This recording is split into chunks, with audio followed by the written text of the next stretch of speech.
Prime Minister Modi, who's meeting with Bangladesh's Mohammad Yunus. The Prime Minister's meeting taking place with the Chief Advisor of the People's Republic of Bangladesh on the sidelines of the BIMSTEC Summit for the very first time since the interim government took charge. We have Shiv Arur, my colleague, joining us.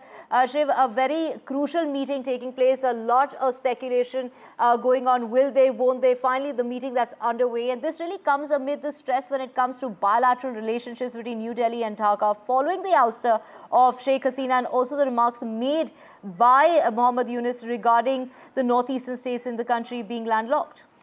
You're right, Divya. You know, this is a difficult time for India and Bangladesh, historically so, and the suspense over whether Modi would be meeting Yunus has thankfully been broken. I think, you know, the diplomatic cadres on both sides are going to heave a huge sigh of relief because, like you rightly said, this is the first meeting between the two leaders since the ouster of Sheikh Hasina in that dramatic fashion last year. You know, I'm only wondering whether beyond the body language, you can see the two leaders smiling. That seems to be quite a warm handshake. This is going to be the most talked about geopolitical image really of the day, given everything that's happened in the last few months, especially considering what Mohammad Yunus said, you know, very recently as far as the Northeast being landlocked. There's a track record before that of him having said a lot of things that have collided directly with what India has said from an MEA perspective, but also what Narendra Modi has said, you know, about minorities being persecuted in Bangladesh. So this is a tricky, tentative handshake that we are seeing on the sidelines of the BIMSTEC Summit. But who better to tell us what he thinks of this from someone who's right there tracking it for us. Vishal Shekhar is live from Bangkok for this momentous Milan between Modi and Yunus. Vishal, suspense over. You know, the handshake has taken place. You know, one of those images that has been officially released shows pretty nervous faces, you know, in the delegations on both sides, watching these two leaders shake hands. What are you making of it? Anything you're picking up about what next?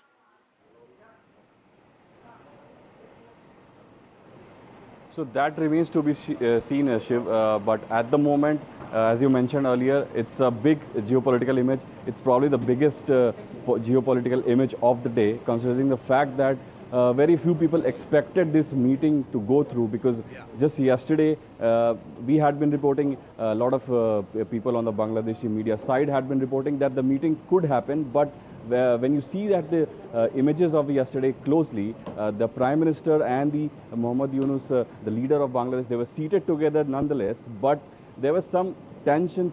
Seemingly there was some tension in the air. They were not really seen talking to each other. They seemed to be looking straight ahead.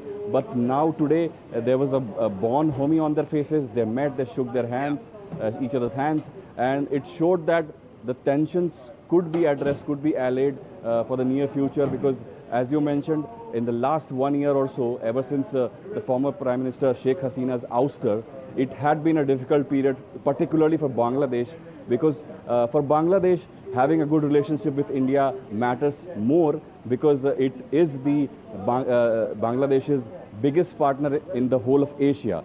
So Bangladesh needs India on its side, but there had been several instances when there were some statements from the other side that created some tension. Just few days ago, there was a statement from Mohammad Yunus talking about the Bay of Bengal and the fact that Bangladesh is the guardian of that area, that ocean area. That created a lot of controversy. There was a statement released by Dr. S. Jaishankar just yesterday, not directly condemning the words, but it was sort of hinted at that statement itself.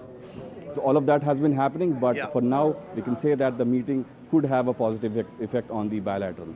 Vishal, thanks very much for that. You know, those images are going to continue to be dissected. And remember that good body language, the bonhomie that Vishal was talking about, are all very important. We may or may not find out exactly what the two leaders actually said to each other beyond the customary boilerplate statements that both sides will probably issue. But the fact that there has been a growing distance between these two countries since August last year has been a cause for regional concern. Much water has flown under the bridge since then, but there is no shortage of flashpoints between the two countries. And remember the shared history as far as India and Bangladesh are concerned. Ambassador Ashok Sajanhar, seasoned diplomat and region watcher, is also with me for an expert perspective on this. Ambassador Sajanhar, welcome.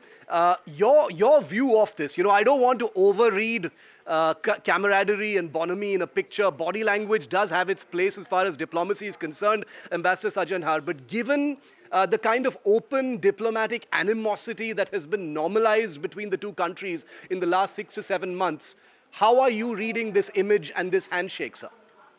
Yeah, thank you very much, Shiv. I quite agree with you. I don't think, these are significant, these they are symbolic, as to how the two leaders react to each other, what is the body language.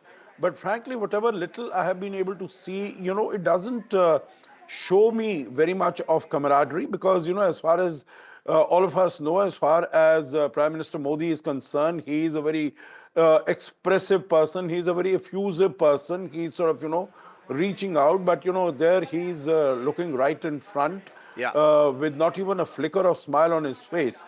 So I think the message from that, that I take is from at least the body language and the chemistry and the rapport, is that it is a very, very formal and a very official interaction that is taking place. We'll, of course, I would like to watch, on a much broader, bigger level. I agree. And also, I think the meetings when they were standing for the photo of the two of them, not exchange of any pleasantries or, banter or something. No, that was out of it. Yeah. And, it is, the reason is not far to find because what Mr. Mohammed Yunus has been doing since the 5th of August or since 8th August when he became the chief advisor is that he's cozying up to India's adversaries, on both sides. I actually wanted to ask you about that, Ambassador. Yes. The very fact, you're right about the body language. It seems one-sided because Yunus is smiling, Prime Minister Modi isn't. He understands what this handshake and this meeting is really about. But the very fact that this Milan even happened, you would concur with me, is definitely a step forward because there was suspense over whether it would happen at all. But having said that, taking off from what you said, final question, the fact that Yunus has talked about the Northeast being landlocked, raising diplomatic temperatures by making specific claims, geopolitical claims of that kind, the specter of China is obviously in the room. What is fueling Mohammed Yunus to say this kind of thing? I think that is immaturity. That is immaturity because, if it was a mature leader, they would know that, keeping China and India in good humor is very important for them. Your correspondent was saying that India is so important for them. Fine, we might say it. They need to realize it and they need to act according to that.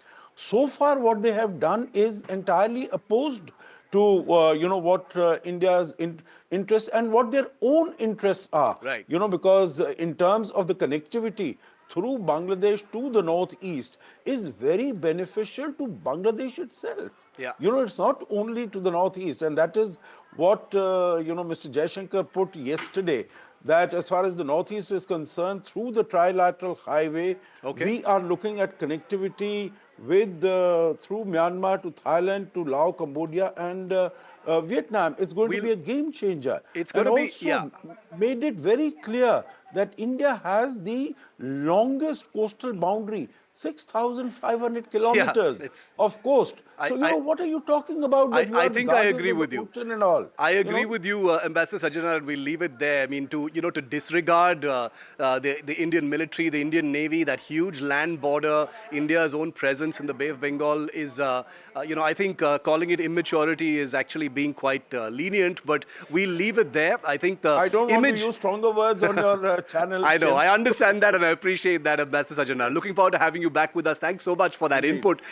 We will, of course, continue to dissect that image. Hopefully, that firm handshake, will set the tone or at least clear the decks for what could be, the next few steps forward between the two countries. Because after all, the reality is you cannot choose your neighbors. Divya, back to you. Right.